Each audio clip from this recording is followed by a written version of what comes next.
உங்களுக்கு என்ன ஒரு கோபம் இருக்கும். உங்களுடைய கோபத்தினால உங்களுக்கு என்ன தோணும்? நியாயப்படி நடக்கணும், ஞானப்படி நடக்கணும், உண்மையாக இருக்கணும். இதெல்லாம் உங்களுடைய எண்ணங்கள். அதற்கு எம்பெருமான் இந்த விநாயகப் பெருமானுடைய அனுகிரகத்தில் நீங்கள் அவருடைய பொற்பாதங்கள் பணிந்து ஸ்ரீ விஜய விநாயகருடைய அனுகிரகம் பெற்று சிறப்பாக வாழுவதற்கு நீங்கள் பயணித்தால் உங்களுக்கு இணை எதுவும் இல்லை.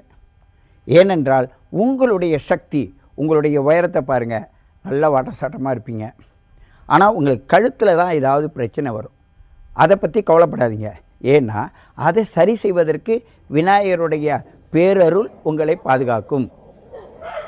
இந்த ராசிக்கு ஒரு ஸ்பெஷல் விஷயம் என்னன்னு கேட்டால், சூரியனும் அங்கே தான் இருக்கார், சந்திரனும் அங்கே தான் இருக்கார், செவ்வாயும் அங்கே இருக்கார்.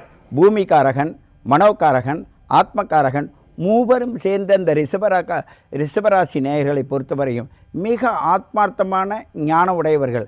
ஆகையினால் இறைவனே உங்களுக்குள் இணைந்திருப்பதனால் உங்களுக்கு சக்தியும் பலமும் அதிகமாக இருக்கும். இருந்தாலும் சூரியனும் சந்திரனும் சேர்ந்து ஒரு இடத்தில் இருந்தால் அதற்கு பேர் அமாவாசை.